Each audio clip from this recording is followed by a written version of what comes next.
प्रिय दर्शकों, ब्रह्मांड तक चैनल में आपका स्वागत है। मैं हूं आपका ज्योतिष मित्र अजय दुबे। आज हम चंद्रमा से संबंधित जानकारी आपको देंगे।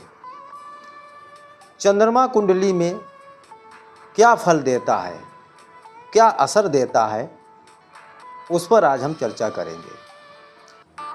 ये जानकारी हम और ज्योतिषियों द्वारा भी आपको जानकारी दी जाती है कि चंद्रमा क्या फल देता है, पॉजिटिव हो तो क्या फल देता है, निगेटिव हो तो क्या फल देता है। हम चंद्रमा के सार को बताएंगे, यानी चंद्रमा कुंडली में क्या करता है उसका निचोड़ देंगे आपको,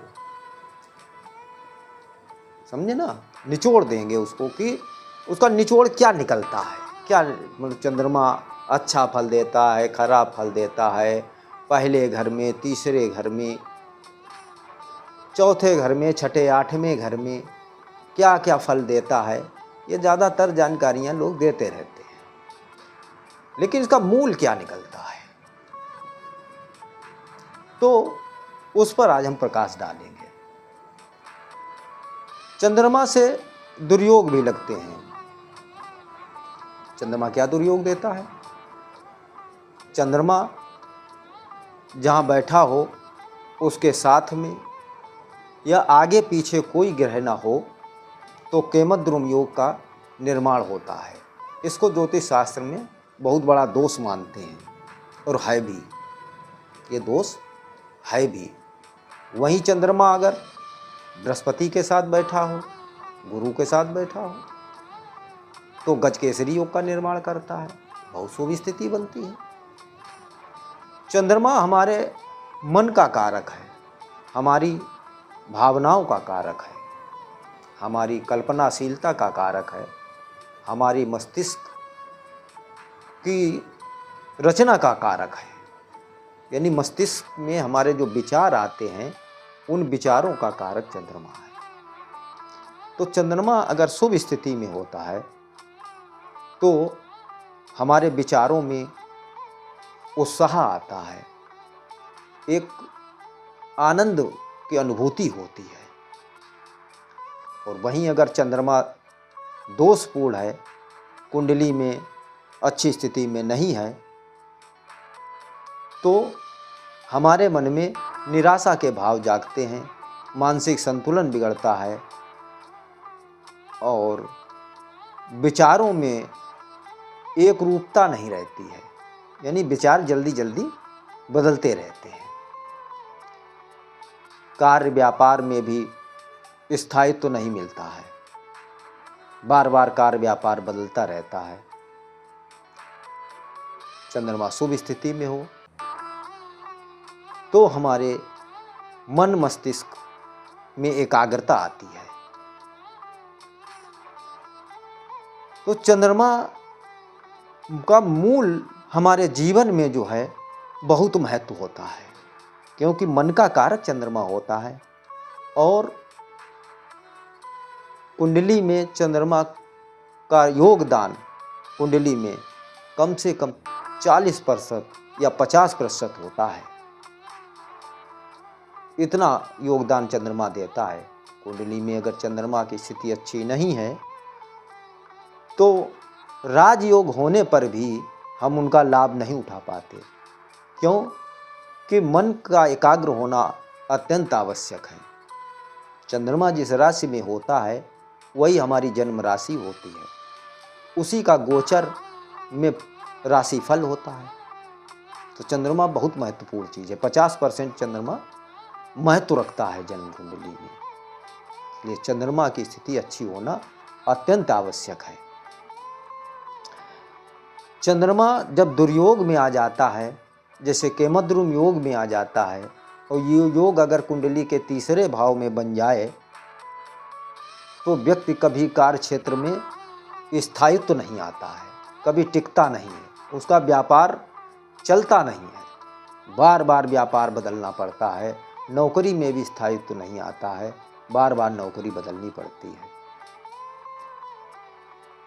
तो चंद्रमा जो है हमारे जीवन में चंद्रमा का बहुत बड़ा महत्व होता है, बहुत बड़ा महत्व है चंद्रमा का हमारे जीवन में। चंद्रमा अगर बिगड़ा हुआ हो, अगर दुर्योग में फंसा है, अगर ग्रहण में फंसा है, अब राहु केतु के साथ हो तो ग्रहण योग बन जाता है। स्वच्छ बल से बली नहीं है तो भी कमजोर है चंद्रमा, पक्ष बल से बली है तो ठीक है। तो चंद्रमा का बहुत बड़ा रोल है हमारी कुंडली में, और हमारे जीवन में भी रोल है चंद्रमा का बहुत बड़ा। क्योंकि जब हमारा मन ही एकाग्र नहीं होगा, जब मानसिक संतुलन ही ठीक नहीं होगा, जब एकाग्रता नहीं होगी, तो कहीं असफलता तो मिलेगी मिलेगी। सफलता के लिए इन चीज़ों का होना अत्यंत आवश्यक है। तो भैया चंद्रमा को ठीक करने के लिए, अब कहीं ठीक करने के लिए क्या उपाय होना चाहिए? अब ठीक करने के लिए, चंद्रमा को ठीक करने के लिए बहुत से उपाय बताए गए हैं, बहुत से उपाय बताए गए हैं। उन उपायों करके ठीक कर सकते हैं। लेकिन सबसे बड़ी बात यह है कि हमारे व्यवहारिकता में या ज्योतिषी जो आपको एक अपना परामर्श देता है, उस परामर्श में भी उपाय छुपा होता है। अब चंद्रमा को ठीक करने का सबसे अच्छा तरीका है हम अपने में मन को एकाग्र करें। एकाग्र करने के लिए क्या करें? एकाग्र प्राणायाम करें, योगासन करें, ध्यान करें। इससे हमारा मन एकाग्र होगा। उपायों से अच्छा ये उपाय है कि हम ध्यान करें, एकाग्र रहें, व्यायाम करें, तो उससे हमारा जो है मन संतुलित होता है। और मन को संतुलित करना बहुत आवश्यक होता है। तो चंद्रमा की स्थिति को ठीक करना अत्यंत आवश्यक होता है। कुंडली में सूर्य का अच्छा होना जितना जरूरी होता है, उतना ही चंद्रमा का अच्छा होना बहुत जरूरी है। क्योंकि मन से ही तो सब कुछ है। जब हम किसी बात का मन बनाते हैं तभी उस पर हम क्रिया करते हैं। जब मन ही हमारा संतुलित नहीं है, जब मन ही हमारा एकाग्र नहीं है, जब मन ही हमारा मजबूत नहीं है,